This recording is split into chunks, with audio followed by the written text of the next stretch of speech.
Hello there, and welcome to Sweet Child of Time. I'm your host, Steve Barnes, and I am here with my other host from one of my stories. It's Lindsey Dunn. Ahoy there, Lindsey. Ahoy, Steve. Hey, good to see you again. Sorry we didn't see each other last week, but we're back now. Yes, we are back. Lindsey, before we get started with our recap, I wanted to back up a little bit to our last two episodes because we did some back-end research, you and I. Okay. I want to report to everybody what we found. First off, you asked me about the patches that were on, I think it was Ulrich's backpack that these patches were on. So, I fast forwarded, zoomed into them. One of them was a Bones Brigade patch, which is like a skateboarding company. So I don't think that has any kind of affiliation. The other was a Scottish rock band, Nazareth, which doesn't really fit in with Ulrich's aesthetic. So I was kind of this is my theory, taking Nazareth at, not as the band, but point blank, a show clue. Nazareth, of course, is an important place in the life of Jesus. Then he was listening to the band Creator. And if you just take the name of the band at face value, it's the Creator, of course, God. And then, he has No Future on his back, which you might think is the Sex Pistols, but it seems like it's more linked in with the town and the nuclear power plant. So I don't know. That's interesting to me that, I'm glad we looked that up. Those are some wild leaps of logic there, Steve, but okay. Well, I'm just thinking these showrunners are putting these things in there for us to pick up. So I don't think it's just because they like Nazareth, because Nazareth is I don't know. I don't really give them much credit. They just a rock and roll bar band, basically. So I would just take it for their name. At any rate, that painting that you were asking about a lot, which is in the household of the Dopplers, we found out that was called Spiral Folder Number 3 is what that's called. And there's 250 prints out there of that. And it's by an artist named Niels McComb. And so, those prints are available online. I don't know how many prints are left, but 250 were made up however long ago. It was painted in 1978. So, it wasn't painted for the show. So I guess somebody involved in the show dug it. Yes, they liked it and thought it fit. We remember that, in 1899, there was that Wolf and the Lamb painting, and they put it in and got inspired by a line. So I feel like it's still significant just because they chose it and maybe saw something in it. We were talking about the Doppler family and how some of the things in the picture could represent the Doppler family and sort of doubling and families within families, femininity inside of masculinity. And so, I'm glad we found the actual painting. It would have been cool if it had been a German artist. I don't know what nationality the artist was, but... German. Yeah, German. Oh, German, yes. Okay. Yeah, so it is cool. Okay. You got your wish. It's cool again! Let's see. One thing that happened last episode, I think, or maybe it was episode before, when Martha was on stage practicing, and she was given that speech, and she was talking about, in the speech, it was about her mom and her dad, and how cruel they were, in the past. And I think that rears its head in this episode, where we start out the episode with her mom and dad being indeed cruel to Regina here at the very beginning. So I think that was a callback to, in my mind, that was a callback to that speech. Yeah, it definitely does have callbacks. I remember the segment, we have another segment in this episode that gets into the play, but the segment last time was about a girl that grew up with a mother who was abusive, and the mother is, part of her anger comes from what she remembers about her father or her husband at the time. And so and that was at the same time they were showing the scenes of Ulrich and Katerina having sex for the first time. So there's many ways we can interpret those words, but it is a neat scene, and it continues in this episode because there's another speech that Martha makes that has even more. But she's speech heavy Like this is play for her it's kind of a big thing in her life right now. It's heavy. Mm-hmm. I guess the last thing I had before we get, I'm sorry, did I interrupt you? Nope. Okay. No. I guess the last thing I wanted to point out is we didn't see a lot of the stranger in this episode. I don't think we saw him at all.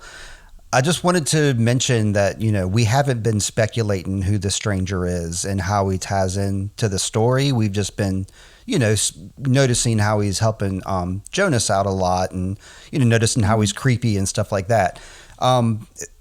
The reason we're not speculating is because we both already know, and it would just be kind of, ingenuous, I guess, to speculate. We're not doing that for like a show or anything like that. So, I hope somebody listening that is not aware, of how the stranger ties in. Your wish is going to come true in the next few episodes here. But that is why we haven't really been speculating about him a whole lot. But if you've been reading Lindsey's... So, Steve... Yeah. I'm sorry. I'm curious why you mentioned that. Did somebody ask you why we haven't talked about it? Maybe. I don't think so, not directly, but I think it's just something I've been thinking about. Maybe I listened back to the episodes and I've been thinking it to myself.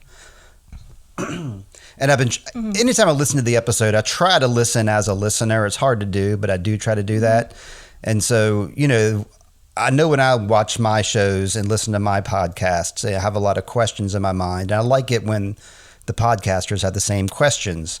And, that's the reason that we don't have that question and we're not talking about it. But I was getting ready to say, if anybody's been looking at Lindsey's recaps at oneofmystories.com, I always just look at your recap. But after her recaps, she has like a wrap up. She has like speculation questions at the end, speculations, and no offense, I never look at those personally because I know we're going to be podcasting every week. But anybody who's listening, can like read along with those, and she has like comments from people and she's responding to them. So there's a lot of stuff on there that's of value. And YouTube, don't forget Lindsey's YouTubes. You're listening to this more than likely on my podcast, Sweet Child of Time, but if you're more apt to do YouTubes, One of My Stories does these same episodes on that platform. So I'm not on that platform personally, Sweet Child of Time, but One of My Stories is. And that's all my talking for this week right now. I'm sorry I had a long intro like I usually do, but I'm ready to get on the recap unless you had something that you wanted to bring up too from the previous weeks. No, that was very efficient. And it was a nice kind of review about things where we left things off, I think. But yeah, to your point, when there are things that Steve doesn't remember, for instance, or maybe didn't absorb in his watch. Mm-hmm. So we do speculate on some things. For instance, one of the things that comes up in this episode, which is the identity of the boy wearing the yellow sweatshirt.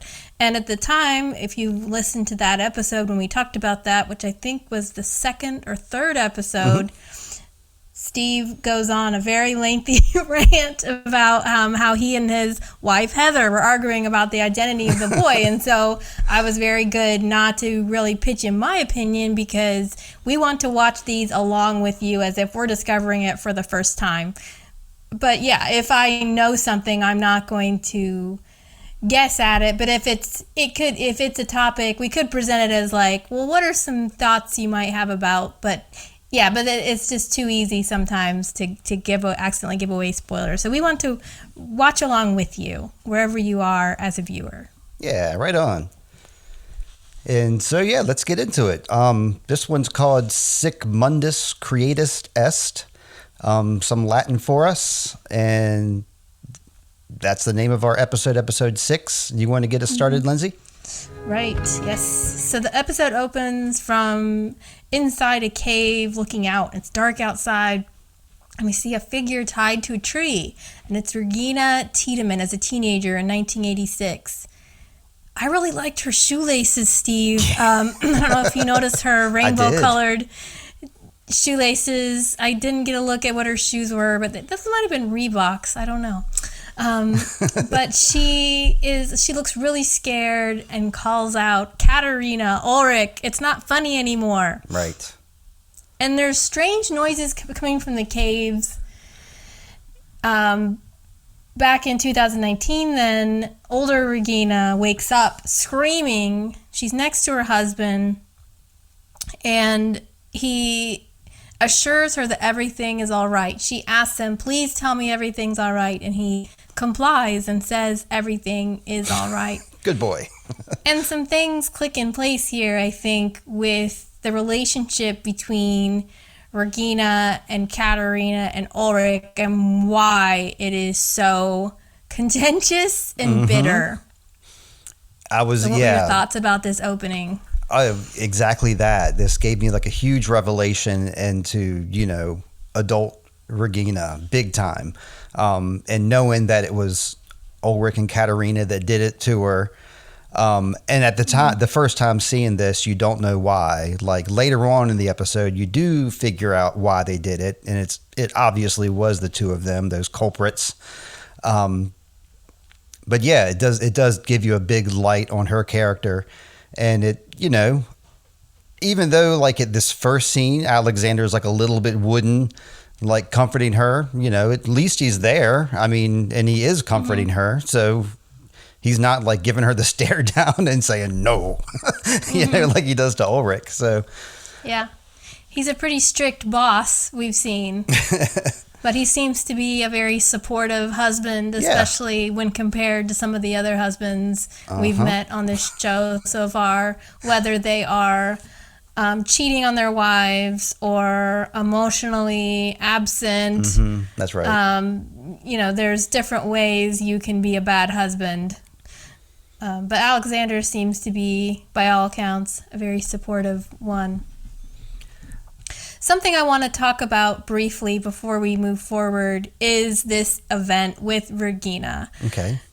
We know, and that, we find out that she has gotten this mammogram with results that confirm that she does have cancer. Right. And that she needs to start some aggressive treatments. Mm-hmm.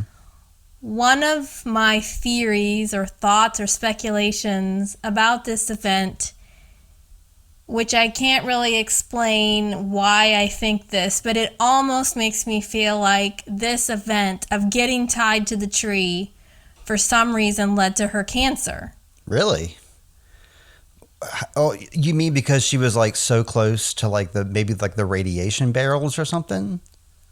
Right. We've seen many clues up to this point that lead us to believe that there's dangerous things that are in the air. Right.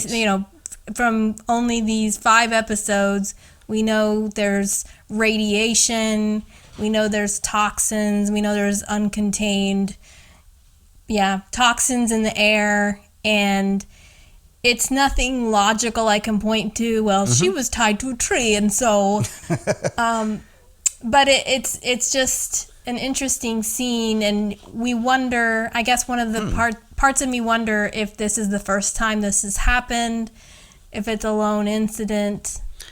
But they bring attention to this event in such a way that it almost, it becomes a thing, the same way that it becomes a thing that Jonas goes to the caves, and it's a ceremony almost. She's tied to the tree. She has they put oh my goodness, black stuff on her face, right? Like war paint.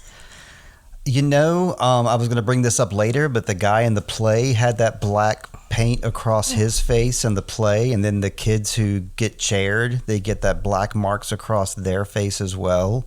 And then having her tied up to the tree, it makes me think about like that Greek myth of the person tied to the tree, and then the water envelops them over time. I can't remember which Greek tragedy that was, but it was one of them. And yeah, I mean, her being tied to the tree means that she's exposed to that area longer.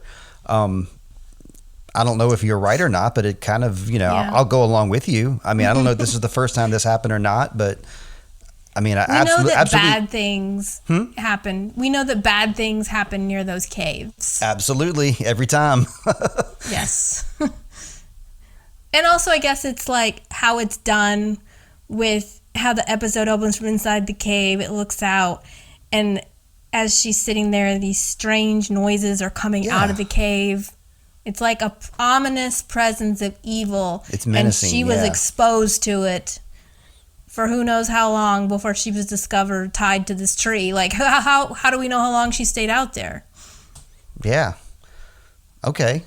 I mean, we're talking about Regina a lot here. I'm also thinking about when Mrs. Talk Radio was in the car and she was talking about how, like, I think she mentioned the word cancer when she was talking about people and how, you know, it's enveloping people, and Regina's a victim here.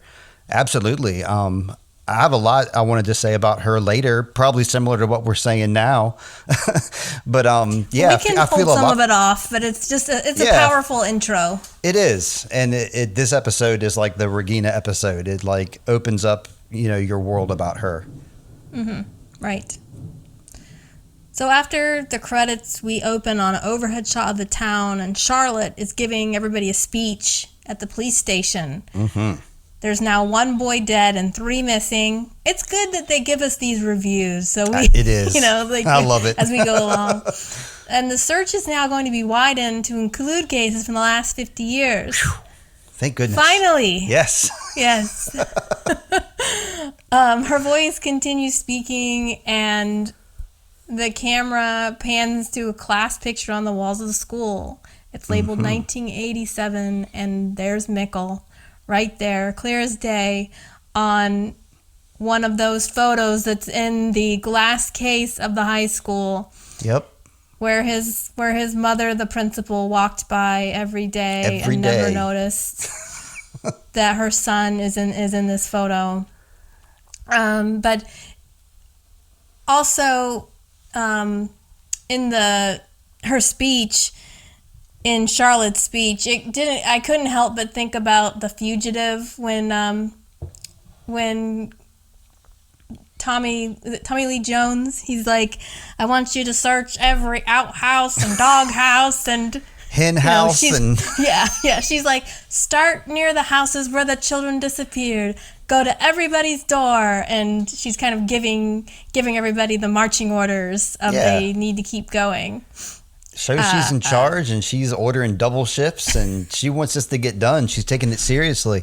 So, yeah, those crowds outside that are protesting can relax because they're really taking it serious now. And in this class photo, Steve, everybody is smiling except Mikkel, just like in the family photo. Huh. I mean, I did notice that Mikkel did look forlorn and, you know, kind of had like that lost look about him, but I didn't notice everybody else was smiling. It's a great catch. And I've seen this episode like 6 times now. I keep watching it over and over and over again, and there's still stuff I'm missing. Jeez. I know, Steve. I'm such a nerd. I'm sorry. I'm right there with you. So in the last episode, Jonas read this letter from his father confessing that he was actually Mikkel grown up. And now Jonas and Hannah are sitting at the kitchen table having one of their fireside chats. Hannah's still wearing her red sweater, of course. Yes. This feels very much like a continuation of that scene where they were sitting on the counter together. I would disagree a little bit because it seems like Hannah's a little detached from it. It doesn't seem like she's as like into the conversation this time as she was when they were sitting in the kitchen when the lights were off. I still feel like she was detached, but I guess the point I'm making is that Jonas is trying to kind of dig deeper about his father. He's just gotten this reveal. Yeah. So he's asking with new information from what he was. And you get the sense that he almost wants to tell her because... Yeah, absolutely. He asks her, like, where they met, what he was like, and she tells him they met at the hospital and that his leg was broken. That's all she remembers. Remember, his shoulder was also dislocated, and that I think also... Once with our new information also that this is her husband, she doesn't know that yet, but we do, and Jonas does, that we are now beginning to also see why maybe her relationship with him was a little strained as well, and why she might have wanted to have an affair with Ulrich. Yes, she was always in love with Ulrich, but his distress probably caused him to be emotionally unavailable as well. She calls him strange and different, and you get the sense that maybe he was a mystery to her all these years. Sure. Yeah, to all of us. I can't blame him one bit for that. I mean, that makes total sense. And you probably know, I mean, I don't know, but you know, he has this vibe with like his surrogate nurse / maybe new mom, Inez. He still hasn't spoken to her yet that we know of. So, you know, he's coming into this like new world as like a 11-year-old boy, but also a very confused and, you know, like you said, damaged 11-year-old boy after what he's gone through. And Jonas here is obviously searching for answers from his mom. He doesn't want to ask her directly, but he is looking for answers, and he goes searching for them later. It's like he's on the hero's journey in this episode. Yeah, exactly. So at the police station, Ulrich has finally decided to be an actual detective and look at some evidence. Yes. And we're making fun of Ulrich, but he has, ever since Mikkel has gone missing, he has been picking up the training a little better, you know. So he goes to the evidence box from 1986 and locates the file marked Mads Nielsen. He listens to a tape recording where Egon interviewed his mother and was asking pointed questions about the night that Mads went missing, and he hears Jana say that Trant was at home with the family. Ulrich's face registers surprise because he knows and remembers that his father was not there that night. And I also noticed that Jana mentions that Mads went to fencing class on Thursday nights. And in the episode we meet Regina, we find out Regina takes fencing lessons. So we sort of know how those two were friends and knew each other as well. Right. Okay. And yeah, Ulrich is probably, out of everybody who's searching for the missing child cases going back 50 years, he's probably on the best one. So Godspeed with you. You're doing the right thing here, Ulrich. But yeah, the next few scenes are pretty Ulrich heavy, aren't they? Yeah. So Ulrich drives to his parents' house to confront his father, Trant. He remembers that Trant was not home that night, just like we said. And he reveals that the dead body was dressed like the 1980s and that he suspects the same perpetrator kidnapped both of the boys. He wants to know where his dad was that night. Right. Trant is genuinely offended and surprised that his son would dare to accuse him of this. Right. And, but he's got every right to. Come on. Yes. But he shouldn't grab him by the face, though. That was pretty intense, that face grabbing. Well, I mean, Ulrich likes to put his hands on people. As we learn. Yeah. Okay, you bring this up later on in your next paragraph, so I'm not going to say it yet. So I'll let you continue. Yeah. I also noticed here, Steve, this is where I noticed that birthmark on Trant's head that I mentioned to you before. And this is a mark I've always seen on that gentleman. But then when I find we've met Trant in the 1980s so far, and I went back and looked at his pictures, I didn't really see a mark on his head. So then I thought, well, is it the actor? Is this like a marking on him? And they decided to just not cover it up. But then when I go and look at pictures of the actor, he doesn't have a birthmark. So the birthmark was put on for the show. Right. And I mentioned this to you today in our private DM, and you had some notes from some theories you had found about this mark. But it kind of involves... One of them involves a spoiler because it talks about something that happens in a later season. Another one, just basically, it sounds like the most feasible option, which is that when he was younger, his hair was longer or something, and it was styled differently, so it hid that birthmark. I don't know which one I buy because, you know, the dark subreddit's pretty easy to search. You know, you just search up keywords like Trant and birthmark, and you come upon like any comment that anybody made at any given time. And I only found about 5, and all of them basically point to the same thing, that the actor does not have that birthmark. The birthmark is a prosthetic for the show, and nobody's exactly what to make of it, with the exception of the one spoiler. So fast forward to the next few seasons. Yeah. One thing I also noticed is that Ulrich asked his dad, did Egon ever have any suspects? Right. And his dad says Egon was an idiot, and he just wanted to retire. And so I found that intriguing because I wondered if... I've always thought all along that Ulrich's prejudice towards Egon was all his own making. But now I'm kind of wondering if he was tainted perhaps by his father's opinion as well. Sure. Because his father seems to genuinely despise Egon as well. And we know that Trant had an affair and was covering up. So he seems like the type of person that easily throws under people under the bus when he needs to make a quick escape or have an excuse for why it's not his fault. So did he pass that tendency down to his son? I mean, absolutely, it seems like it. And look at these parallels. I mean, you're going to bring it up next. Can I bring up the parallels now? I'm itching to say it so bad. Sure, go ahead. Oh, yeah. The same night that Mads disappeared, Trant was supposedly out having an affair with Claudia. We need to see more Claudia. We haven't seen her for a long time.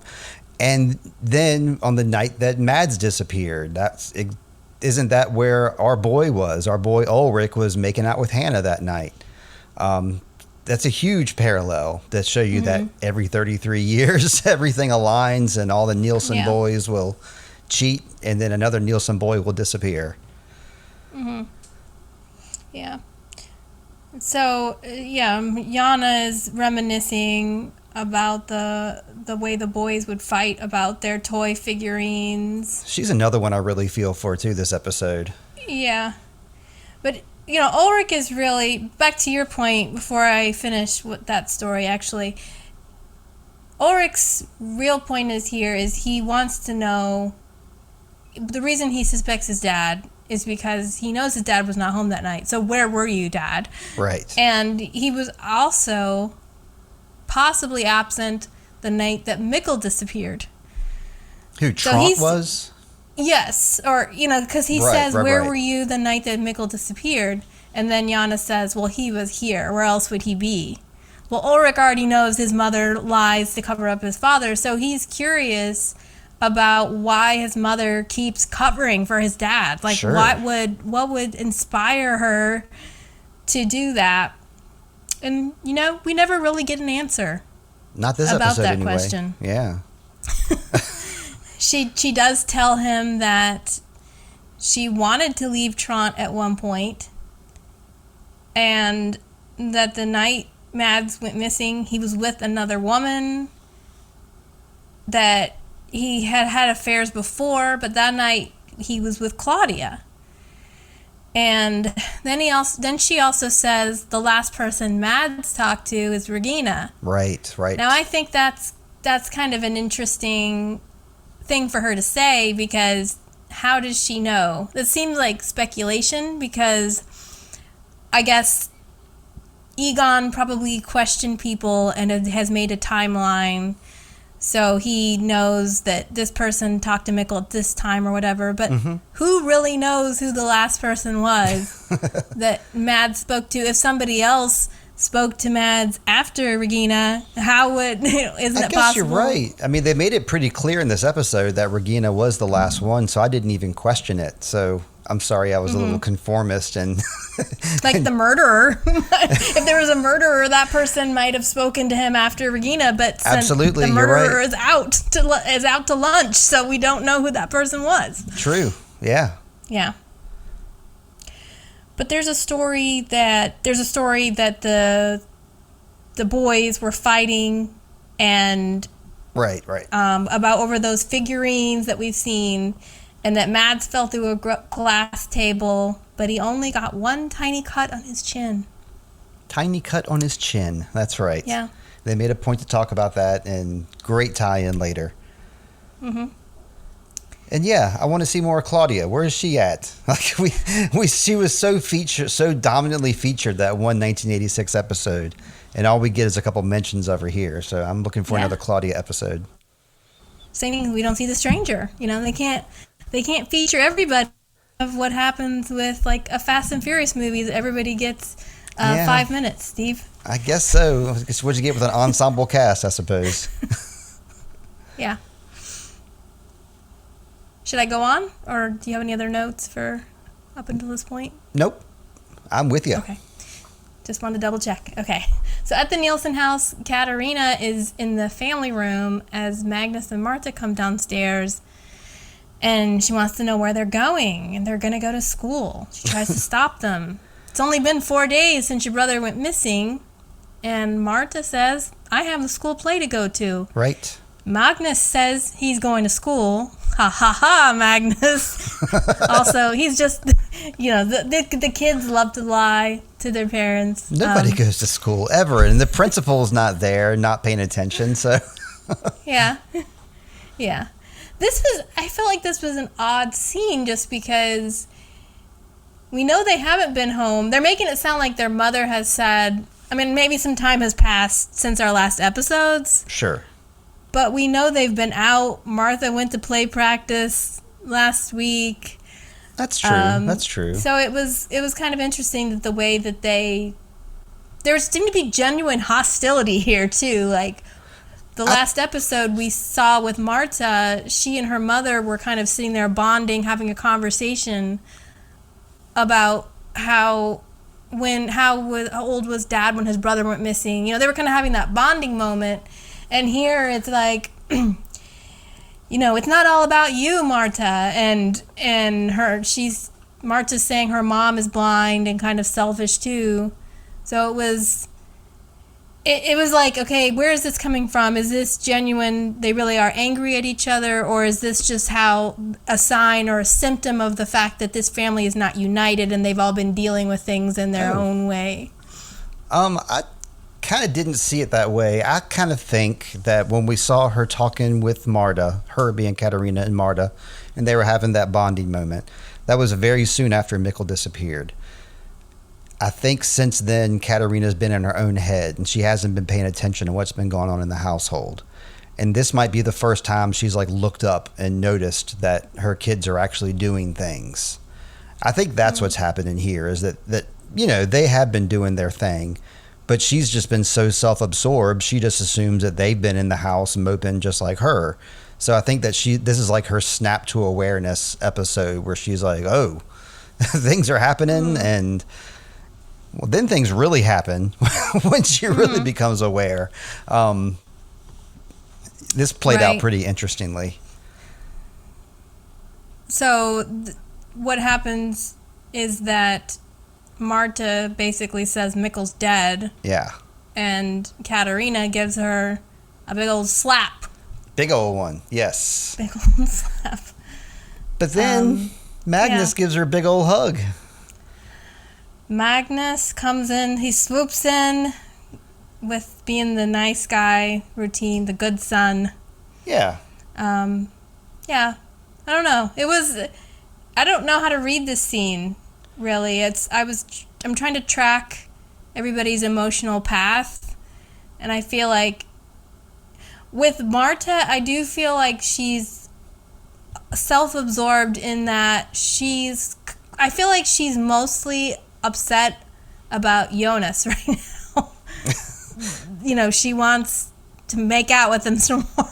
And Jonas is busy and occupied with his own search. Or maybe she's really preoccupied with the play, too, because, she definitely has memorized her lines, and she's definitely been doing her homework for that. So maybe she's been immersing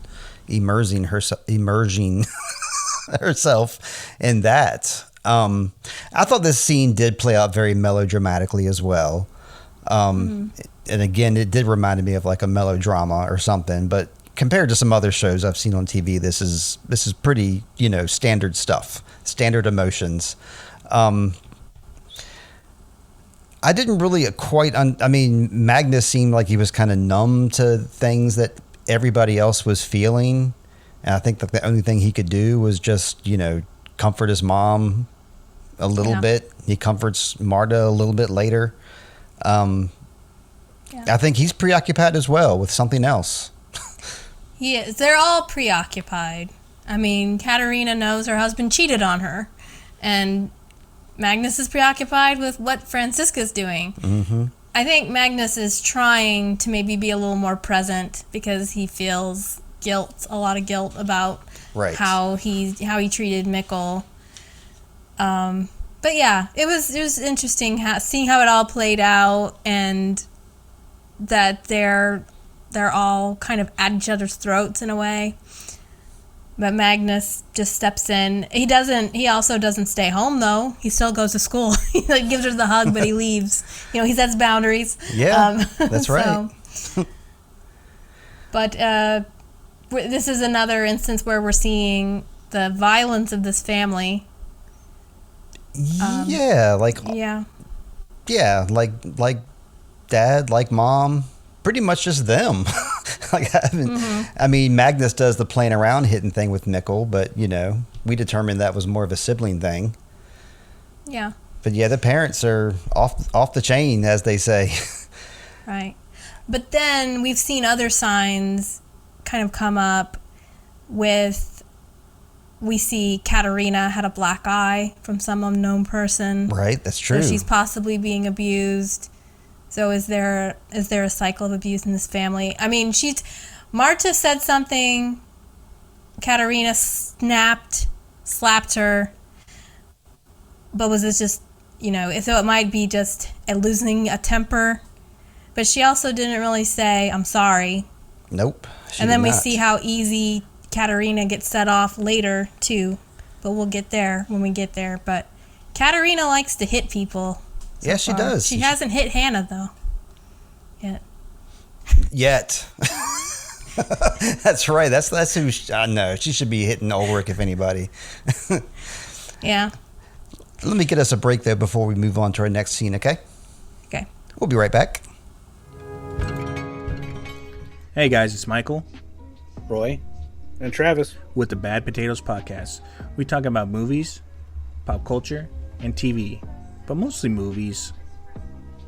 You can find us on Apple Podcast, iHeartRadio, and Spotify by searching the Bad Potatoes Pod. You can also find us on Instagram at Bad Potatoes Pod, on Twitter at the Bad Potatoes Pod _, and on YouTube at Bad Potatoes Podcast. Please comment, follow, listen, subscribe, and don't forget to smash potato that like button. We appreciate it.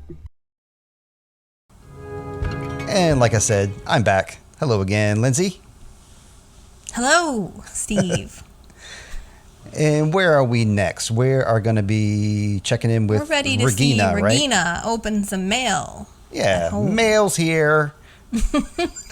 It's the results from the mammography screening.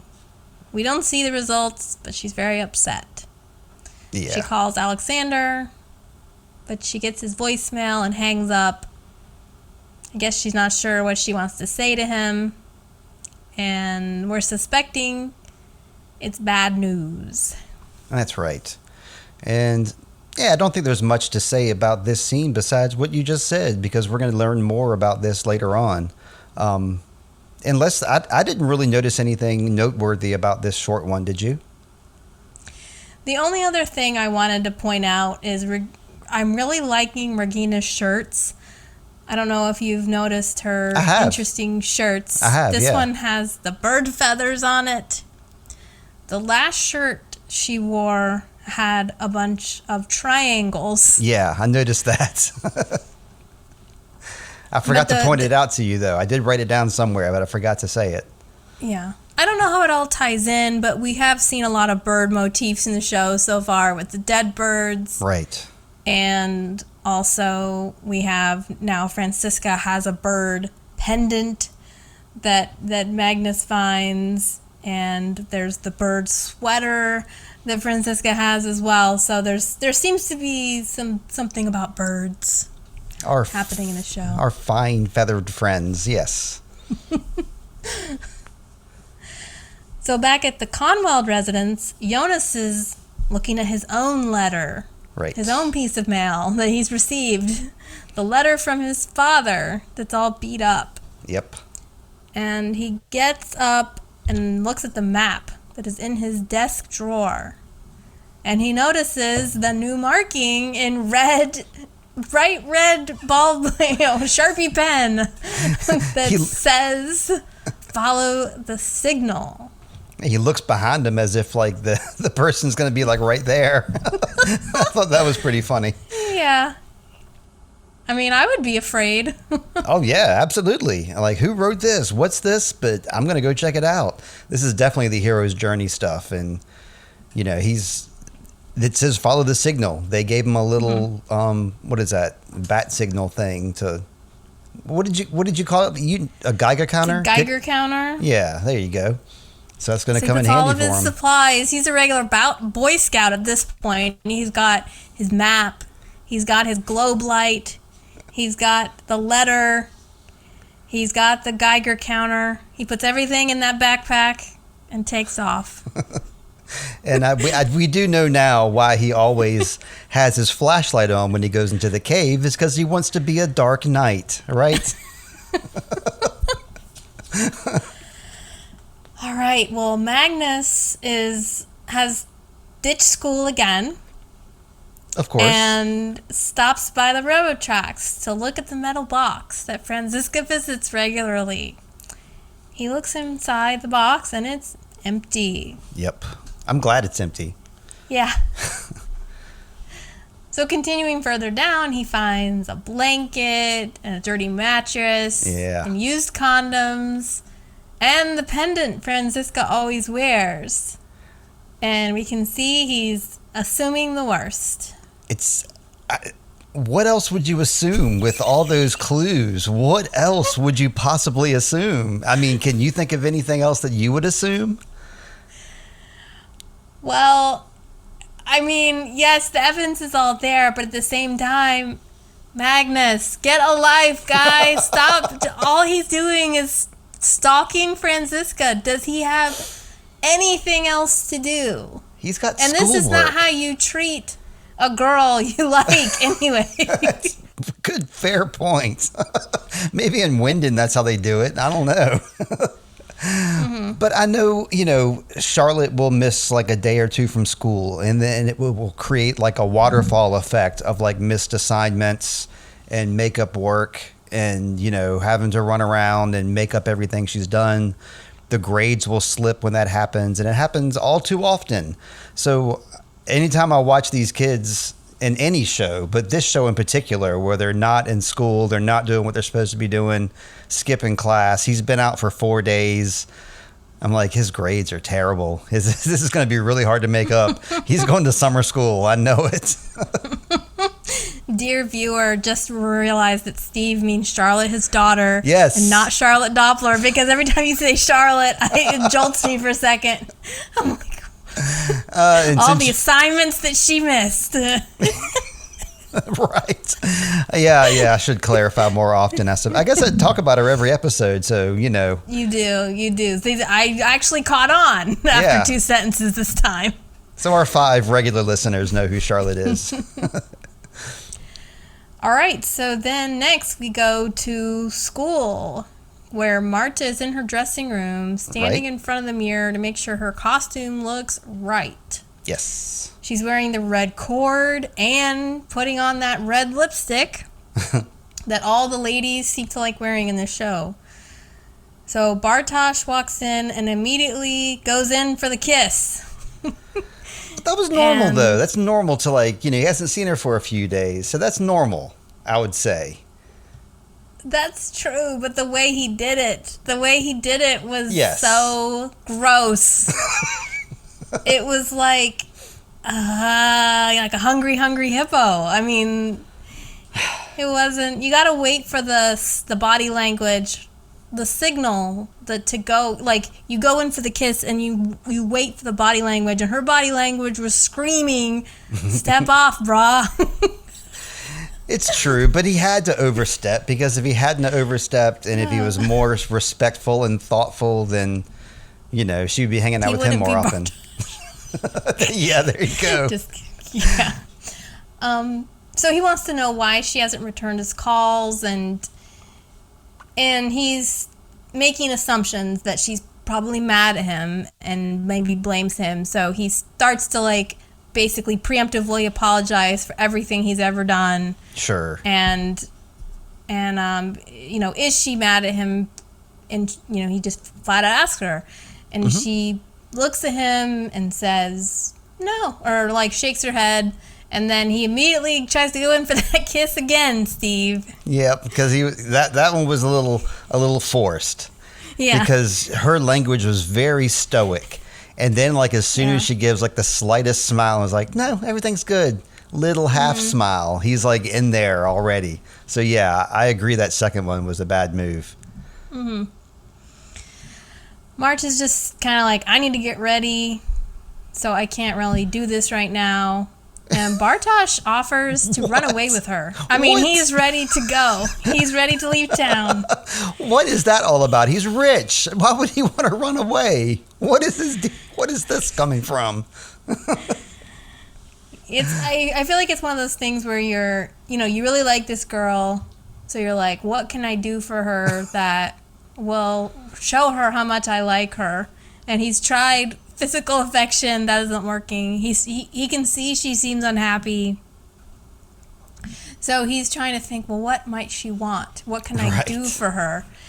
And he does everything but kind of really ask her what she wants, and he's even asking for the wrong motives, and Marta probably wouldn't tell him anyway. So yeah, I don't fault him too much for this, but Bartosz is very hangdog here, and he wants to know, as he leaves the dressing room, he wants to know if she's seen that bastard Jonas, because she's like, why? Because we know what happened last time. She did see Jonas, and he tells her that Jonas stood him up the other night.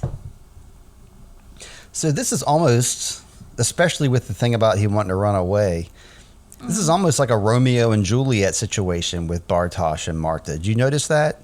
That with their families are at super odds with one another. And it's a Montague Capulet situation as well. I mean, we're already comparing this to the Minotaur and to the hero's journey, and might as well throw some Shakespeare in there too. Yeah, I can see that. Doomed lovers. Could you imagine if they got married, what the wedding reception would be like with Ulrich there and Regina and Katerina? I don't know about this. Yeah, it's definitely not a marriage made in heaven.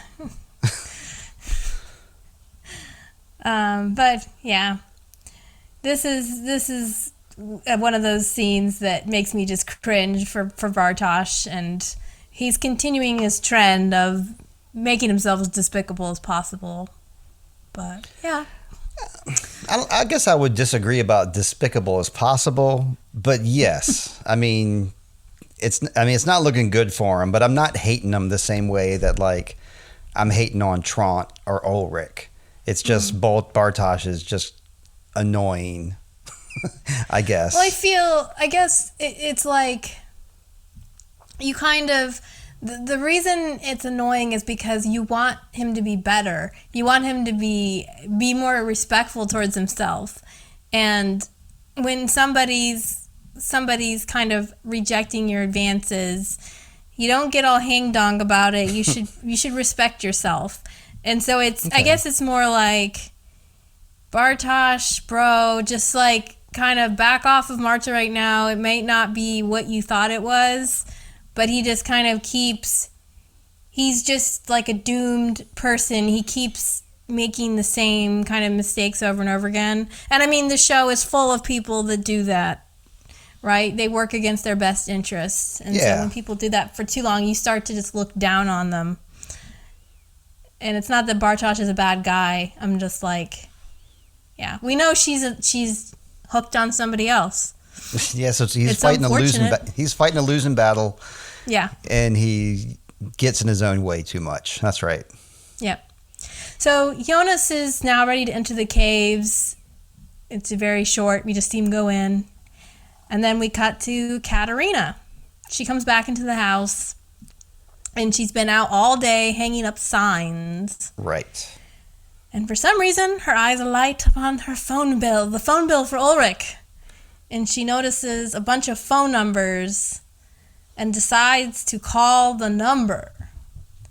And somebody answers. And that somebody is Hannah. And, yeah. To make it worse, she says Ulrich. That's the worst thing Hannah could have said in that Ulrich? moment. Yeah. I couldn't help but notice the red bra was showing in this scene. Yep. And also Katerina was wearing an awful lot of red as well. And Magnus has always got that red hoodie rocking. But in this scene in particular, they both have red.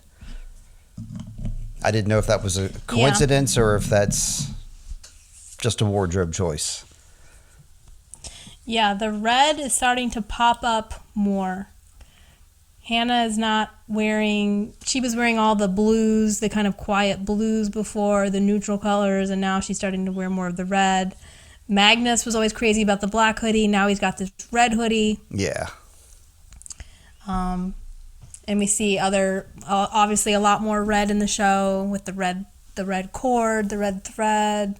Oh. And the red lipstick. In our next scene, like the next scene, you're gonna take us to the Winden Hotel, which is like covered in all that red wallpaper. It's like bright red in the whole room. Mm-hmm. Yeah. So Ulrich enters the Winden Hotel. This is like the ultimate showdown. It is right here. This is like a Western. You're right. Yeah. And the musical cues like call for that. Mm-hmm. Regina's working at the desk and looks up. It's almost like you could hear her say, "Oh, it's you." Yep. She doesn't, but that's kind of what you can tell her face just screams that. Mm-hmm. Ulrich just comes in ready to investigate Regina as if she's a suspect in a murder case, and I guess she is. Yeah, it's legit questioning, except he, comes at her kind of odd. Because they have that contentious relationship that we understand now. He wants to know if there's anything unusual from the night Mads disappeared. She's like, "Hey, that was 30 years ago. Why are you asking me this now?" And he asks if she knew that their parents were having an affair. And Claudia, I need to change that. Claudia nods. Nope. Regina nods. With a look of utter disgust on her face. Yep. Oh, that our parents were hooking up, and isn't that gross of my mother? How could she dare to touch a Nielsen? So that's the angle you're angry about. Yeah. So Regina is now, this is just full of malice, this whole thing. Really is. Regina mentions how nice Mads was, and that she always wondered why he died disappeared / died instead of Ulrich. Right. Because he was the nicest guy ever, and he started walking her home at night because of what Ulrich and Katerina did to her. Yeah. And Ulrich's just not even a little bit apologetic, so he just snaps back that oh, you just want an apology now? Like, what are you expecting from me? And yeah, then he's revealing his own reason he hates her, Right. which is that she ratted on him so many years ago about the rape that did not happen. Yeah, and he didn't know that it was Regina that did that. So he's... Oh, no, wait. He always assumed it was Regina that did that. She didn't know that's why. That's kind of what she said. She didn't realize that that's why they hated her so much. Yep. She thought they were just mean bullies. Right. And they are mean bullies. They were always making fun of her before, but it's kind of like you already were picking on this person, so now we have more reasons, more fuel to add to the fire. Sure.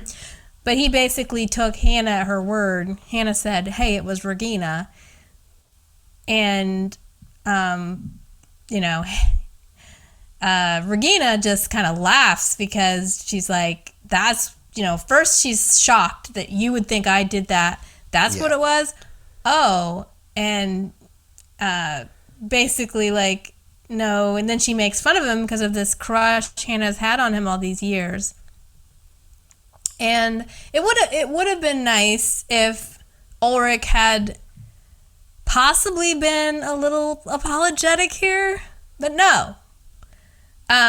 He doesn't really take a moment or even say, are you kidding me? No, he's just on to the next thing. He's ready to just jet ahead and go visit Hannah. But this scene was pretty awesome and awful.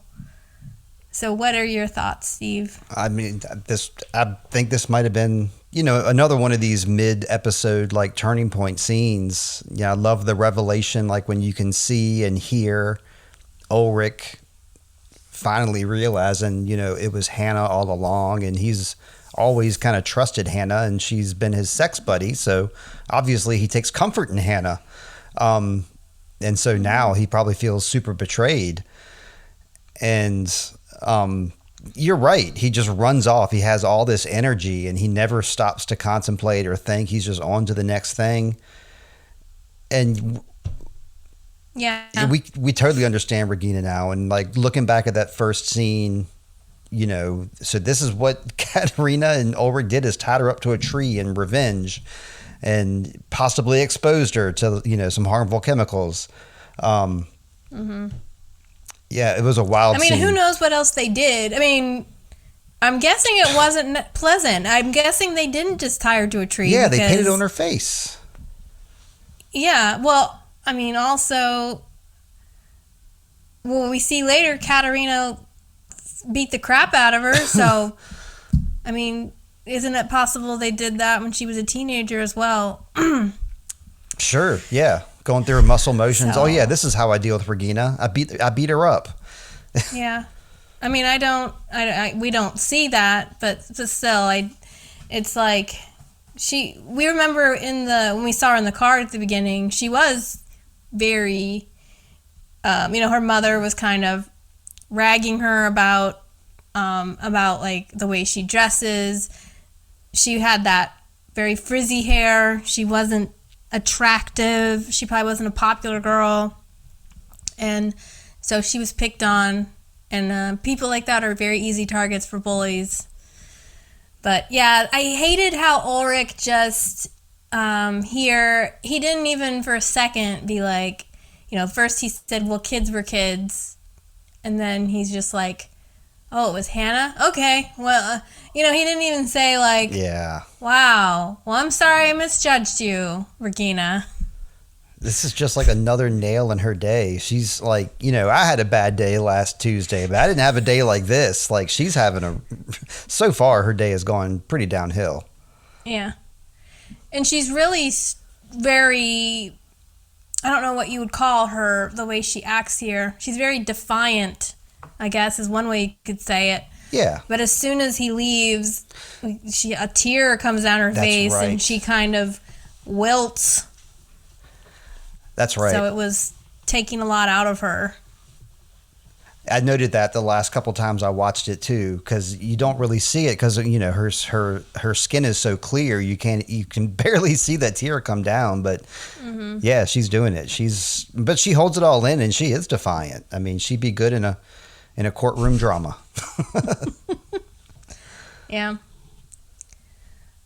So Katerina is in the car listening to the news, and the police have revealed that the dead body was found. This is new information they've released because before it was supposed to be hidden. Okay. But we remember the news got leaked, so now it's out and they're talking about it on the radio, and they want to know if anybody has any information to share. And Katerina calls and basically reads this very ominous message to everybody, and she says there's a sickness in Winden. People need to realize there's a murder among them. And just a few lines from her message. We all know each other. We think we know everything about each other, but do we really?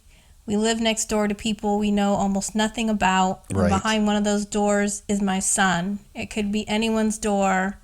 The man behind the cash register, someone we invited for cake on a Sunday who plays with our children. This city is sick. Winden is like a festering wound, and we're all part of it. Yeah, she's into talk radio. I hate this scene. And like everybody's listening to this too. I mean, everybody in town is hearing this. So I don't know. I don't know what she was hoping to gain from this. I guess just to be cathartic and to get it off of her chest, I suppose. It wasn't great information, but I liked how they overplayed that particular, because I wrote down some of those same lines you just said, but the one they said about inviting somebody over for Sunday to hang out with your kids, that's the same time that we see like Peter and Trant kind of creeping about, like while she's reading this, you're seeing other scenes. And this is the first time we see that Peter and Trant are like hanging out together at that weird bunker. It's like, what are you guys doing? Come on. Yeah. And there's a man, it might have been one of them, but we saw these feet with rain boots also come out of a house. And this actually starts an interesting series of scenes where there's this recurring theme now, right, of not really knowing people. And yeah, so I thought that was interesting because this is another instance where my scenes in the recap are slightly out of order just because of how I group things. But after this scene, we see the play, and one of the characters says something to the effect of, well, actually, this happens later with Hannah and Ulrich, so it's not this scene. But there's this recurring theme of being beguiled or bewitched by somebody and, like, not seeing the sickness next door. And Katerina's speech here is one of the first, kind of the first things that kicks off this theme. So why her call was kind of weird, very ominous, and somebody compared it. I saw somebody compared this to the comic book. The character in the comic book, I can't think of the name right now, but it's the Alan Moore comic book. Do you know what I'm talking about, Steve? Thinking The Watchmen. The Watchmen, yeah. The character Rorschach. Okay, Rorschach, yeah. How he's like, this city is sick and I'm here watching everybody. Somebody was comparing Katerina to Rorschach. Yeah, it seems like she's about to become like a supervillain here. That's right. So during the call, Alexander arrives home and finds a letter about in her coat pocket and pulls it out and makes a phone call and is like, we didn't get the results from the test yet. And I do hope he's on her privacy policy. Maybe they have HIPAA in Germany, but I was thinking that too. They gave him these test results very quickly, but they tell him, yes, indeed, there is cancer. This is after we hear the city is sick. Wyndon's like a festering wound. Mm-hmm. She has this test result that comes back that she has a festering wound. They don't use those words, but Ulrich also at the same time, they cut to him looking in the evidence room and seeing confirmation that Hannah was the eyewitness in the case against him. So he's finding out about another sickness. And Trant and Peter, as you said, inside the hatch room waiting for something to happen. But Alexander makes that phone call and finds out, yes, your wife does have cancer. I think just to make sense of that, I think what happened was she just left the envelope in her pocket, but the letter that had the results she had with her. So all he had was the envelope to go by. So that's why he gave them a call. Is that right? Yeah, because she had we saw she had the results and she was going to call him. Yeah. And then it's almost like he sees this in her coat pocket and maybe is like, oh, yeah. I think it was an empty envelope just from the doctors. Yeah. So inside the cave, Jonas begins to breathe heavily. He's been exploring and he finds a red cord that he begins to follow. The red cord looks very similar to the one found on his bike. And he sort of gets stuck at one point. And he's looking at this. It almost looks like a door knocker that's on the floor. Yeah, I've seen those around James River a lot here in Virginia. It's like for like a long time ago, they had like, hooks on the rocks in the river that they would anchor stuff to. And I guess in the cave, they did the same thing. So you could do spelunking or like just for safety. That's a pretty common thing you'll see like in rocks. And it's cool that, they make use of it with that red rope. I love it. Yeah. And I noticed your red nail polish for the listeners. I see that when you're waving your hands around, you got some red polish. What is your association with Ulrich now? Anybody that's tied up with Ulrich has to start wearing red things. I guess so. No, when he gets stuck at this point, because sort of the cord ends, sort of like the sidewalk ends, but he sort of he sort of seems to remember that there was the clue to follow the signal. So he pulls out that Geiger counter and starts following that. Then we go to Ulrich, who arrives at Hannah's house, pounding on the door. And Hannah's like, Ulrich, so great to see you. He's really on to her now, though, and pins her against the wall and is like, what do you want with me? He tells her, I know you were the one that reported on me, and are you trying to ruin my family? What is it you want? And she just says, you. And he then makes a mean remark about Michael being driven to suicide by Hannah's poison. So this is another, back to the thing about festering wounds and being sick. He says something like, you cuddle up close, but you're just poisonous. And how did your husband survive this long? No wonder he offed himself. Right. Which is very mean and sets off our second slap. Yep. Steve. Slap number 2. Okay, let's keep him counted now. And as soon as she slapped him, the look he got on his face, it said to me like he deserved it and he knew it. Because he maybe his words went a little too far there. But she was just straight up front. Like, I want you. That's exactly that's why I've done all this. Just for you. And it's not the answer that he wants, but it's an honest answer.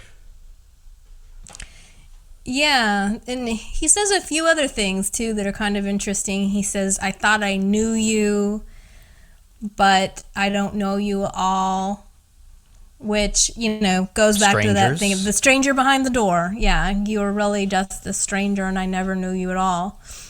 So he's really seeing her for the first time, maybe, who she really is. He sees the truth that she's been manipulative from the beginning, and he really wants nothing to do with that kind of negative energy.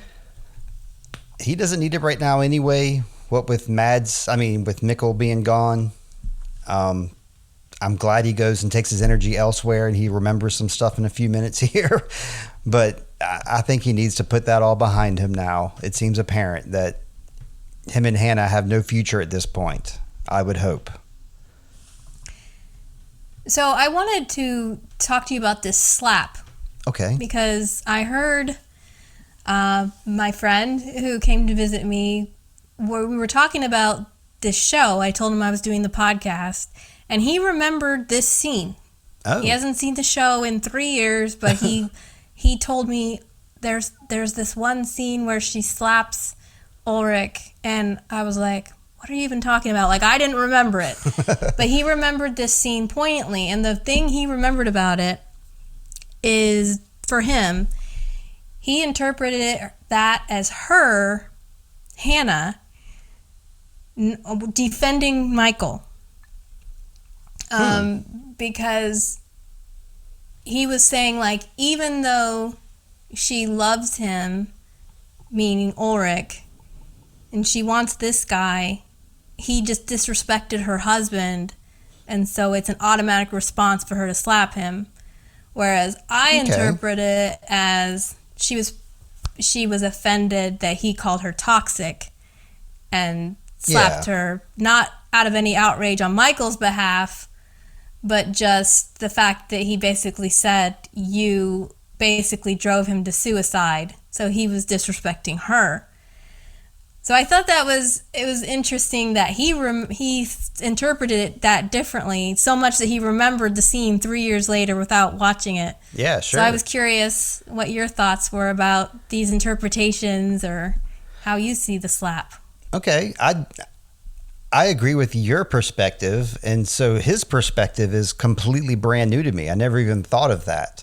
So that's interesting. I mean, I'd like to think that because we don't really know much about the adult Mikkel at this point. So I'd like to see somebody out there defending him. So I want to agree with him that it was in defense of Michael. But I mean, honestly, I think that she was just mad and defending herself. Like, how dare you say that about me? It is a pretty low thing to say. So I tend to agree with you on that one. I did think it was an interesting take. And like you said, I would like to think that she had some sort of... I think the thing is the discussion came from... We were talking about how you can be angry at a family member and yet still... If somebody else offends them or says something offensive about them, your automatic, like your gut reaction is going to be to defend them. Like, only I can pick on my sister, like, and I feel the same way about my hometown. When people make fun of my hometown or like Indiana, I'm like, I can make fun of Indiana, but not you. So butt out. You're right. And that immediately makes me think about Magnus and Mikkel, like when Bartosz tried to smack Mikkel and Magnus didn't like that. So, heck yeah, I like that. Yeah. So this is the cut I was thinking about, because after this scene, Ulrich has just said, I never knew you, you're a poison. They go to the play, and the character with the black charcoal in his eyes says, you've been listening to the daughter of Minos, and did you think she was virtuous? And he says, you've all been enchanted because everybody has 1 foot in the shadow and 1 foot in the light. Right. And I thought that was, I don't know, I just thought that was like a really interesting kind of parallel, and also gets back into that concept that I was talking about of worldview. So I don't know, I just like that cut where the guy is like, we just saw Ulrich hating on Hannah, and now we've got this character of Ariadne, and that she's not good because she's planning how to kill her own brother. I guess that's something that I'm glad you're bringing this up because it's making me think more about the tie-ins of this scene. Because, of course, I picked up the obvious clues, the red string and the mother and father references, but the Minotaur reference is getting lost on me. So I'm thinking if we did like a 1-to-1 comparison, the Minotaur would be Magnus, because Magnus is her brother and the one that he's going down to kill. But I don't get the vibe that she and Magnus are, like enemies like that. So who do you think would be a stand-in for the Minotaur in our Wyndon life? It's another one of those cases where I can't really talk about that because I had it would give away a spoiler. Oh, well, good. Well, I'm glad I get to get the answer later on then. That gives me hope.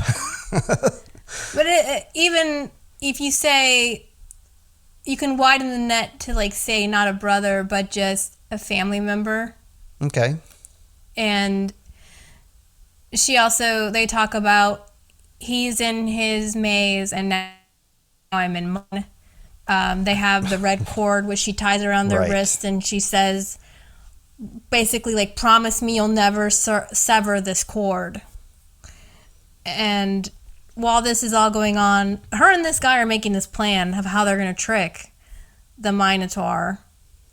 And as this is happening, Jonas is continuing to follow the red cord deeper and deeper into the cave. So that's kind of the cool imagery, the thing that's happening right now. But it's obvious that the red thread is the guide to whatever. Yeah. It's great. And the only other thing I have with this scene is she mentioned something about being slapped away and ignored by her mother and father.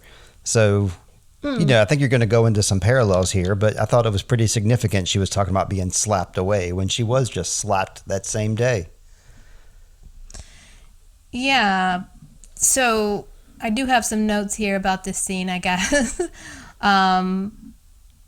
Marta is playing the character of Ariadne, the daughter of King Minos. She's also the half-sister of the Minotaur who keeps killing sons and daughters of Athens on the orders of his father. That could make us think about all the kids that keep going missing. Yes. Theseus has been sent to kill the Minotaur. That's the person she's plotting with. And because she falls in love with him, Ariadne helps Theseus. Is he not your brother? One of the tools she gives him is a ball of red thread so that when he goes into the Minotaur's maze, he will be able to find his way out. So, yeah, I don't think that's basically what we already said. Yes. But it kind of, I think the bit about him he keeps killing the sons and daughters of Athens. Right. This is what he's guilty of. So there is a Minotaur loose in Wyndon. Yeah, okay. Yeah. Okay, yes. There you go. So back at the bunker, Trant and Peter are talking about the fact that they are waiting for something to happen at 9:17 p.m. Now, Steve, do you remember what time all the weird stuff happened on those early days? I think it was 9:04 is what I want to say. I have the notes right next to me. Okay, maybe it was...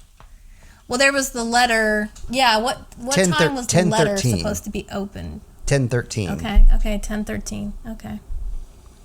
Well, 9:17. Something happened at 9:17 as well. I was hoping they would be the same time. That would be cool. Well, no, because Trant's notebook, you saw in his notebook, they were all different times, but they were all around the 9 p.m., 10 p.m. time frame. But they were all slightly different with each other.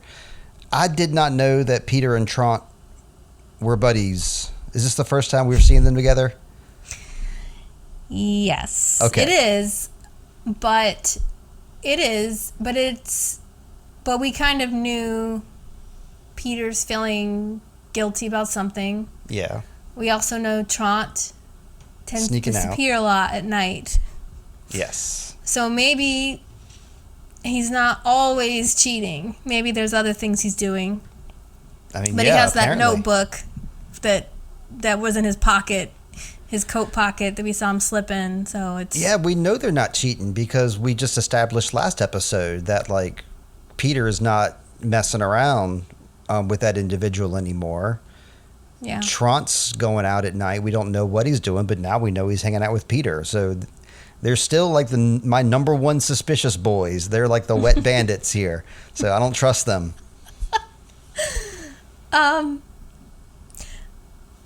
Okay, Jonas comes to a door inside the cave. He's still crawling on his hands and knees, and the door is carved with the strange, familiar symbols we've seen of the trifecta.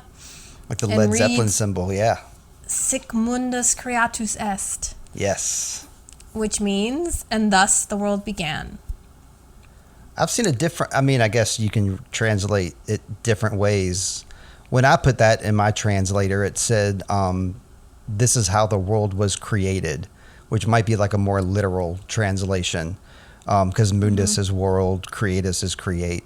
So that's the title that I kind of stick with. But I wrote a song called that, so like that's what I like about it. But yeah. I think they're the same exact meaning, though. Yeah, I know. It's great. Yeah. I think it's like so wild, like just that saying on that door.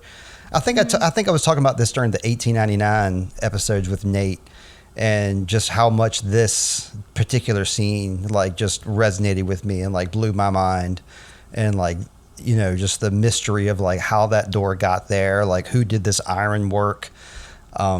You know, obviously it was done by, you know, a blacksmith or somebody, you know, it wasn't just slapped together by nature. I mean, it's very deliberate. And that symbol, I've always loved that symbol.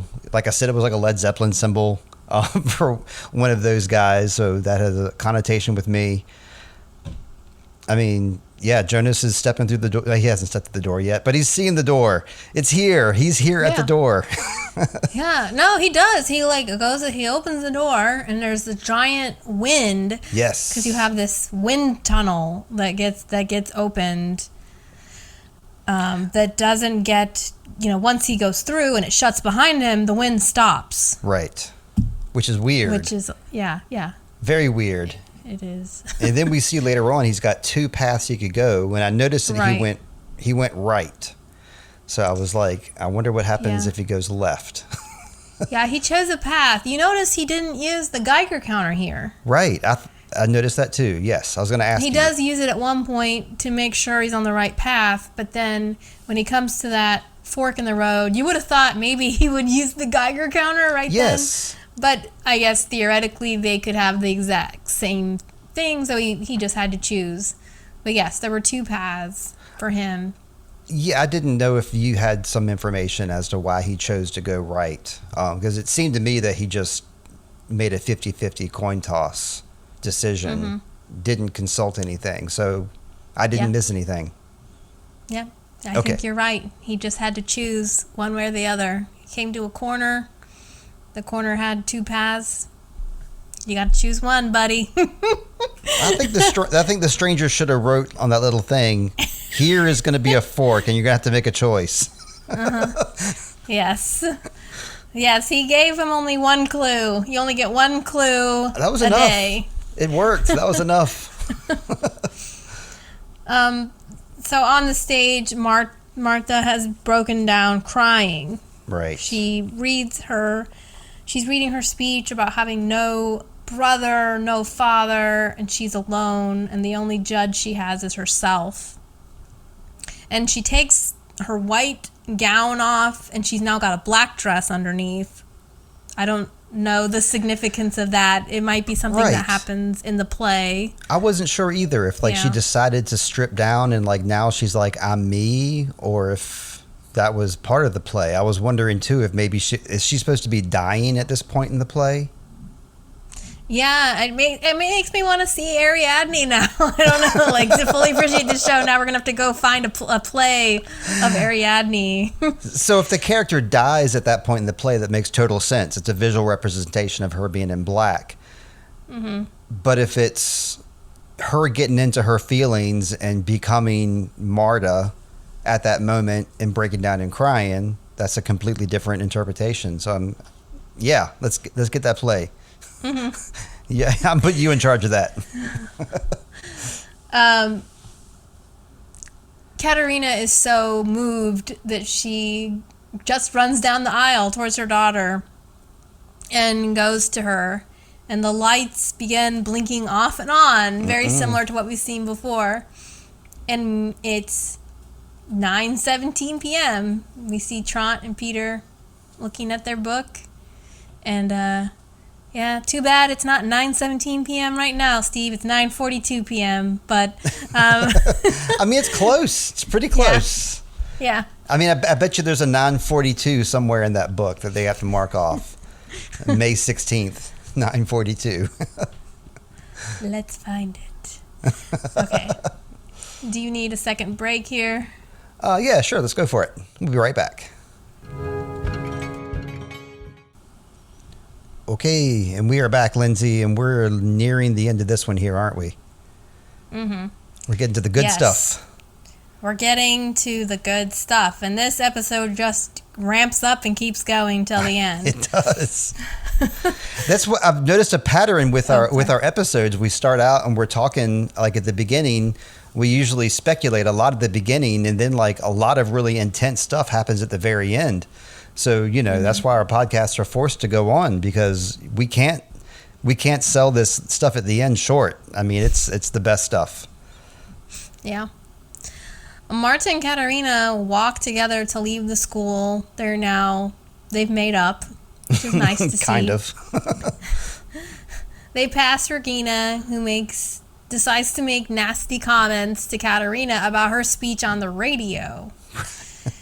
And Katerina ends up, I mean, to her credit, the first comment Regina makes, Katerina kind of just grabs Marta and keeps going. Right. When she makes the second comment, Katerina drops her purse on the ground and just begins beating the crap out of Regina. And Marta's just like, eh? She doesn't do anything. Yeah, doesn't do a thing. Full-blown assault. I mean, big-time assault here. She should be getting arrested. She should be getting fired from her job for, assaulting a parent on premises. I mean, this is a big deal. I know, this is a huge deal. This would have gone on possibly longer, but Magnus comes in and is policeman here and pulls his mother off of Katerina, and Regina says, "This is what your mother is really like." She's right. So back to that theme of strangers. Oh yeah, well, not anymore. I mean, we know who she is now, and we see who Magnus is now too. Like, Magnus comes in and stops the thing from happening. He's our serial peacemaker here. That's true. That seems to be his role. Your dad, when your father is sort of absent, the oldest son, I guess, would become the head of the family. Yeah. And try to take on that role. Yeah, he's got that size. He's a perfect huggable size, isn't he? Like. Aww. Yeah, I want a hug from Magnus, especially in that hoodie. No joke. Or the Bupix jacket. Not the jacket, because it would be all slick and stuff. You wouldn't be able to get a good hold on him. Jonas comes to the fork, and he comes to another door. He comes to another door that looks exactly like the first door. Right. How is this possible? So he then makes his way out of the caves and holds up a globe light, astonished. The forest outside the cave looks different. Well, we know that the yellow chair is missing, but there are more trees, and the land seems to be flourishing a lot more. There's more greenery in it. You would think it would be the opposite, but I guess that ties in with our theme. What do you mean? I mean, like, you would think it would be more flourishing as time goes on, and it would get more green and more growth. But instead, the town is festering. Not with the sickness. Exactly. Yeah, the festering wound. Yeah. So back in 2019, Ulrich looks through a photo book. He finds a picture of Mads, and Mads is wearing the sweatshirt we saw in episode 1 that the dead boy was wearing. Yep. Ulrich's face is alert, and we know he's finally beginning to understand the connection between his brother and the dead body. I mean, we were telling him this whole time since episode 1. He wasn't listening to us, though. He never listens to us. Yeah, if only he would listen to this podcast. I know, Magnus listens. Magnus listens to us. Why doesn't Ulrich? Come on. Regina arrives home and allows Alexander to hug her. And, you know, again, he's doing a good thing here because she's all beat up. I teared up watching this scene because she just collapses in his arms and she's just bawling. And this is what I mean. This is when I should say that she's had a hell of a day. This has been like the worst day of her life. Well, maybe, I don't know. Among the worst days of her life. And I couldn't feel for her more here. Like, you know, I wanted to give her a hug too. And like I said, I was tearing up as much as she was. It was not as much as she, you know what I mean? It was making me tear up. Yeah. It was touching. It was nice seeing her get some comfort. Yeah. From Finally. Alexander. Yeah. The music is Enter One by Sol Seppi. I don't have any notes for this song. Did you have anything about this one? No, not particularly. I like the second half of the song much better than the first. The first half of the song is fine, but I think like when it changes towards the end, it kind of changes the tempo. I really enjoyed the second half of this song, but I think this is the song that leads us into Marta and Magnus, right? Mm-hmm. Yeah, she asked Magnus if they can talk, and the two lie next to each other in bed and talk about what the heck happened between their mom and Regina. Yeah. I remember this scene from the first time I watched it because this scene really touched me a lot too. I liked everything about it.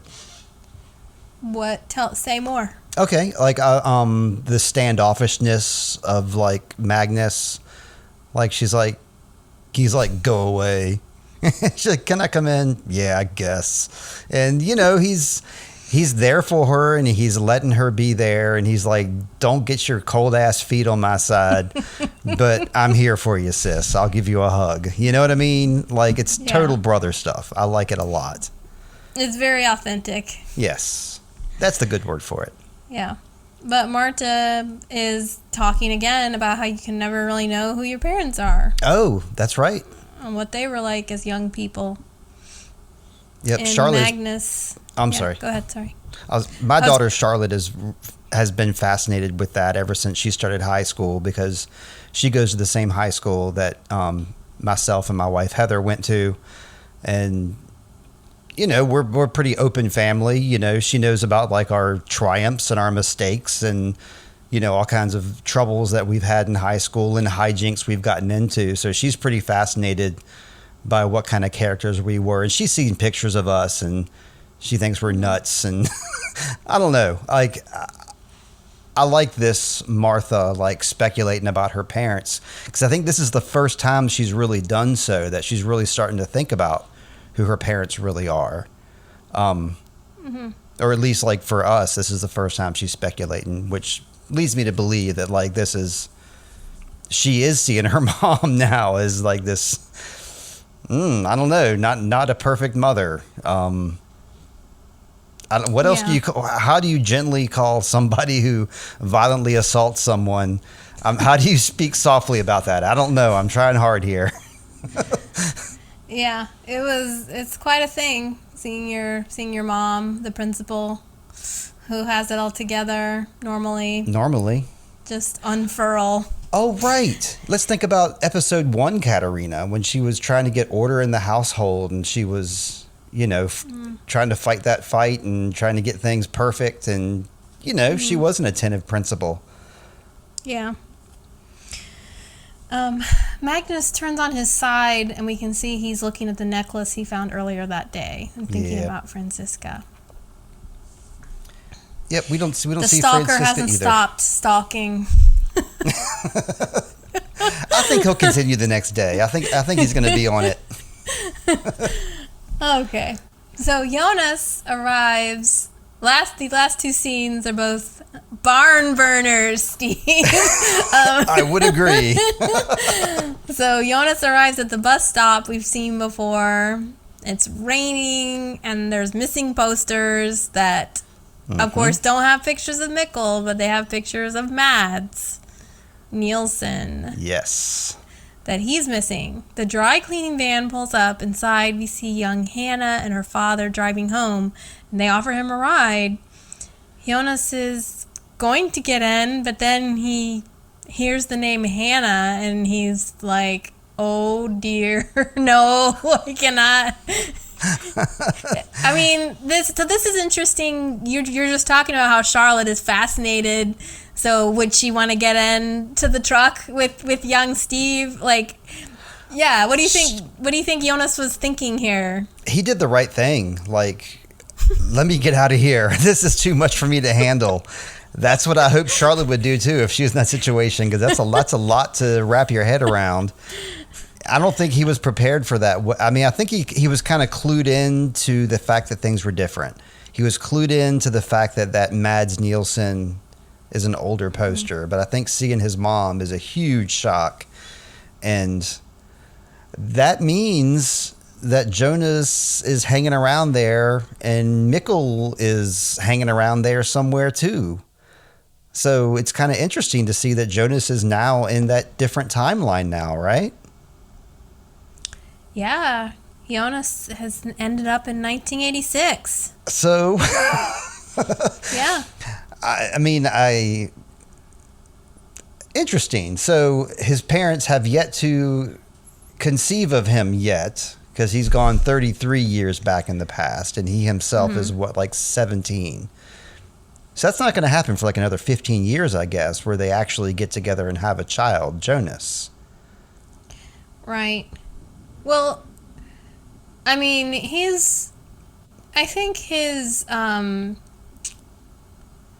your sound went out, so I might have missed something you said. Oh, okay, sorry. But I think here he's thinking, maybe I can find Mikkel. Okay, because that's the first thing I thought of. And yeah. He's not necessarily thinking, well, find my parents when they got, conceived of me. I'm just thinking like the obvious things you think of when you go back in time and you run into your mom, and it's just a bit much. But yeah, he is on the path for Mikkel here. He knows about Mikkel. He got the letter. It's raining hard. I don't like how much is raining on this guy. Yeah. So you mentioned he chose a path. Mm-hmm. The path he was on ended up in 1986. Yes. So the other path, this was 33 years back. Would that other path be 33 years in the future? I don't know. That's interesting. Or 33 years further in the past. Are there other caves? We saw 2, but maybe there's more than that. Yeah, it's a series of doors. But yeah, it's like, I don't know. I kind of feel like, obviously, I'm not Jonas, but I feel like if I was by myself in a city and it was raining, I don't know, I'd almost want to get in the van to be like, find out more about, why this is my mom. Maybe I'll get to know my grandpa. I don't know. So it's like, this is grandfather. So obviously it would be freaky. But yeah, is this what he expected to happen? He went into the caves. He knows that this is how Mikkel, he has the letter. Perhaps he's still wrestling with the concept of, is this the truth, or was his father insane? But what did he expect to happen? Did he know he would end up in the past? That could be a shock. Is this what he thought was going to happen? Yeah, I'm not clear about that.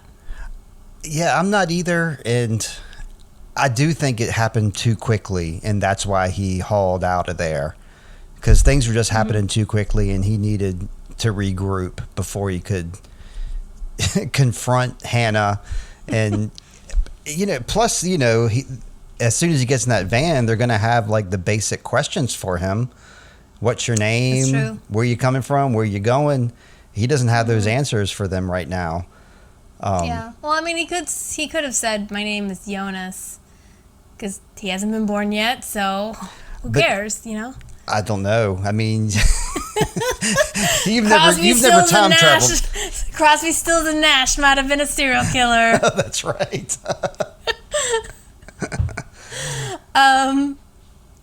Okay, so now we go back to 2019 and hit our other sort of cliffhanger. Yes. Ulrich goes to that forensic lab. Now that he's seen the picture of his brother wearing the sweatshirt, he goes to the forensic lab, pulls out the dead boy's body, and he holds up the photo of Mads and notices a small cut on the boy's chin. This is a significant cut. Yeah, they play the story that his mother told him. So we now have confirmation that this is his brother. And I noticed Ulrich actually touched his chin, and I thought, are you supposed to touch these bodies? But Ulrich's into disobeying the rules. We know that. And the body's already been examined and all that kind of stuff too. So I don't think he's contaminated any evidence. Mm-hmm. Yeah, we suspected. So did this. Did Heather like get really excited when she saw this thing? Oh yeah, I knew it. I knew it. She got excited as soon as he looked at the picture and she saw the sweatshirt. That's when she got excited, and that's when she rested her case and was like, confirmed. So yeah, this was a great way to end the episode. I'm curious, I don't know. I'd be interested if anybody would write in and let us know if you're watching along with us, if this was a surprise or not. Because it seemed like they gave us all the clues for this. And that's another reason we haven't speculated about the stranger too, is because we know who it is, but there's also like a lot of clues to kind of like clue you in as well. So I think they gave us a lot of clues that this kid was Mads. Do you? I do, but I think if I remember correctly, you had thought it couldn't be Mads because you were thinking Ulrich would surely have recognized his brother. Right. But obviously not. It was, yeah. I think that it was always kind of there as a possibility. But yeah, Ulrich is the one who really was not seeing it at all, and was, yeah, they're looking for the identity of this boy, and I mean now we're seeing it through Ulrich's eyes. Yeah. Mm-hmm. And Ulrich's been exposed to a lot of stuff in this episode, like the truth about Hannah. Now the fact that here's Mads, and now he gets to grapple with the reality of how can this be Mads. So I guess we'll we'll watch him speculate about that in the next episode, I suppose, because they really put the kibosh on the whole rape allegation thing very quickly. Like that just happened last episode that he was accused, and it's this episode that we get the resolution to that. So I don't know, like these showrunners like to give us some long-term speculation, and they like to give us some short-term mysteries too that get resolved pretty quickly. Oh, you mean the speculation that will Ulrich find out that it was Hannah? Right. I mean, they could have played that out for a long time. Yeah, I actually forgot about this scene, how quickly it does happen. Yeah, because we want catharsis, we want resolution, but we still don't really get it because, yes, the Hannah reveal happened. He finds out that it was Hannah, but it doesn't give him any peace. It doesn't give Regina any peace. it's not like she's exonerated. I mean, she is, She but should be. she had, like you said, the world's shittiest day. There's no justice. Like, Ulrich isn't banging on her door saying, "Let me make it up to you." You know, how can I make it up to you? He should. On behalf of the police department, he should like send her like some roses or something, some kind of apology. You know, on behalf of myself and the Wyndon police, you know, I'm very sorry that, you know, I don't know. We're going to give you the key to the city as a reward. She already has a key to the city. She's married to the power plant guy. Yeah. But yeah, this was a great episode. It just, we're starting to get the pieces in place, and plus we're left with this like, oh, what's going to happen now? Will Jonas talk to Mikkel, and when he does, what will happen? What will become of that? There's sort of hope that maybe something good will happen, and that there will be, we're one step closer to getting everything all taken care of, Steve. Yep. And yeah, I'm liking being back in 1986 again. I want to see some more of those characters, and yeah, I want to see Claudia again. Hopefully Claudia will maybe give Jonas a ride or something, or I don't know how they're related at all, but he's entering her world now because she's the power plant manager at this point in 1986.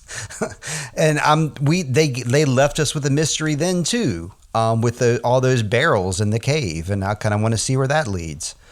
So yeah, this show does a great job of every episode leaving you wanting more.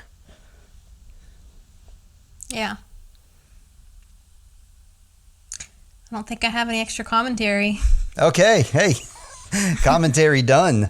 I want to talk about our favorite and least favorite characters, but I do have I'm sorry to say, I have a favorite listener this week because we actually got a letter.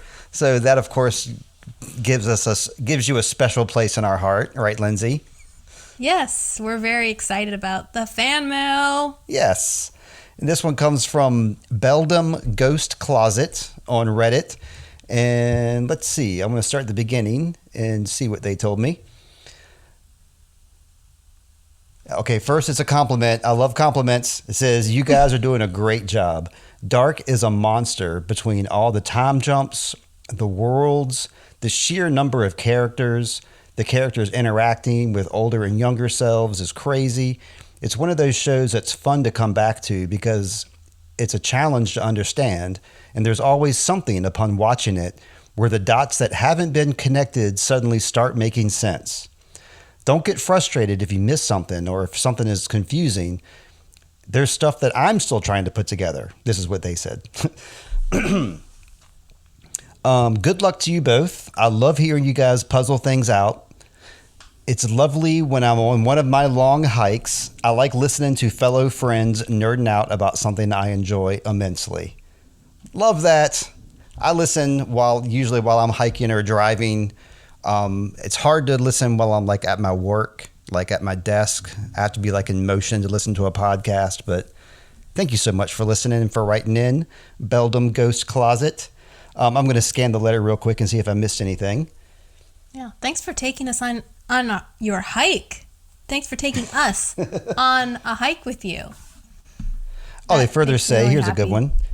They say it's the best show they've ever seen, and they're looking forward to Bo and Jonte's future creative endeavors. And I think they go on to say that if Bo and Jonte do any other shows, they want to see me and Lindsay recap them, huh? They didn't say that. I said that. I just love recapping shows, and I love Bo and Jonte. I don't even know if I'm saying Jonte's name right, but they should be my favorite person this episode, the writers and creators of this show. But for my favorite character of this show, Lindsay, it's got to be the hug of all hugs, Mr. Magnus.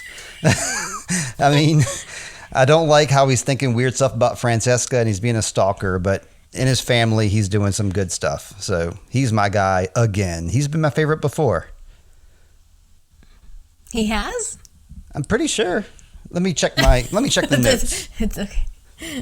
He's been your That's favorite okay. for sure. I know that Yeah, for he's sure. been my favorite like twice. I almost thought about giving it to him again, but since you gave it to him, I'm actually going to give mine to Alexander. For being supportive. For being a good husband when everybody else sucks so bad. Not only is he attentive to her needs, but he is also attentive to her need for space. He doesn't demand to know the news or say, "Why didn't you tell me?" Okay. You know, he's just very supportive. He respects that she'll tell him when the time comes. She asks for him to comfort her. He comforts her in her time of need. He's there to give her a hug, and he might be a really shitty boss, but he's a good husband. Yeah, seems like it. And I gave him the worst character back on episode 2, Alexander. I remember that. And here he is getting the best. I never gave Magnus best character. You're right about that. So this is my first time acknowledging the boy. So That's good. yeah. Mm-hmm. My worst person, I almost wanted to say Ulrich, but I'm giving him a pass only because he's discovering some things. He's learned about Hannah. He's discovered Mads. So, you know, he's doing a mix of good stuff and bad stuff here. Whereas I'm only seeing bad stuff from Katarina. I don't like the way she assaulted that woman. So she's going to go on my shit list this time around. Katarina Nielsen. She's That the worst woman. character. Yep. I think she might be my first. No, I gave Hannah. I was going to say she's the first woman I've hated, but I've hated Hannah too. So. Well, don't feel left out, Ulrich, because I'm going to give you my worst character. There you go. I thought, see, we're in tandem here, Steve. I was like, can I find a way to have Hannah and Katarina and Ulrich both get my worst character? But see, now I don't have to. I'm giving it to Ulrich because, yes, he's going through a lot, but part of being a good human being is being able to say sorry when you're wrong. And he doesn't seem to have that capacity and hasn't this whole show. He's just kind of out for it for himself. He's a good father. We've seen he can be an attentive father to his kids, but he's a crappy husband and he's also a crappy friend. So Yeah. I don't like how he showed up at Hannah's and decided to try to choke her and push her around. He also insulted her husband. He insulted her. And now he was just a right cad to, the only thing he did right was he finally decided to follow the paper trail to find the truth instead of making assumptions or listening to what somebody else has to tell him. I mean, you're almost making me change my opinion here. You raise a pretty good case for Ulrich. I'm thinking also, like listening to you say this, that maybe if Ulrich is being more of an attentive husband, he'd be around to kind of like counterbalance Katarina. He probably would have, stopped her immediately from like assaulting, what's her name in the hallway, Regina. I don't know if he would have been there to stop her from slapping Martha, because that happened so quickly. But he probably would have had something to say about it, and maybe in turn she wouldn't have been so quick to. If he was with her, maybe she wouldn't have been so inclined to attack like that. I don't know. Mm-hmm. Back to Ulrich again. You're right. Ulrich ain't looking good. He used to like he and Katarina like to pick on Regina together, so he might have joined in, started to slap around himself. Oh, no, you're right. well, at this point, he knows that Regina was innocent from that, so maybe he would have jumped in. I don't know. Maybe he would have pulled a Magnus. Yes. See, like he knows that information, but Katarina does not. That it wasn't Regina. So, maybe that would cause her to be a slightly better of a human being, but I hope he tells her pretty soon here, because she deserves to know. Because she's involved in that whole thing too, because she's allegedly the one who was raped, even though she was not. Mm-hmm. So yeah, I think he should be telling her this immediately. Yeah. But man, there's a lot of stuff to happen, and yes, I'm so much more to come. I'm excited to see it happen. Episode 7 coming up next. What is episode 7 called? Do you know? Yes, I do. Because sometimes it gives us a little clues of what's going to happen. It is called, getting to the thing here. It is called Crossroads. Okay, I'm thinking about where Jonas is right now. He's at a different time, but we saw him in the cave where there was like 2 different possibilities he could have gone. Yeah. I mean, you can take the word crossroads and apply it to every single thing in life. I know. So anyway. Yeah. Well, I guess I'm ready to start wrapping it up, Lindsay. Did you have anything you wanted to bring up or anything else before we go? No, it's good to be back. It's good to go through a dark episode with you again, Steve. So can't wait for episode 7. Thank you very much. Yep, same here. And yep, make sure to check us out if you can online, please. I'm intro.void on Instagram, and my music is on Spotify. Lindsay is one of my stories, also on Instagram, but she also has that nice .com going on. oneofmystories.com. So check that out for all her links. And thank you very much for another great episode of Sweet Child of Time. And we'll see you next week. May you always find water and shade, Lindsay. Steve, I hope you're in shade and a clean mattress. Not that dingy one in the woods. Not the dingy one. Thank you for that. Getting a good night's sleep is very important. It is. Good night. Bye-bye. Good night.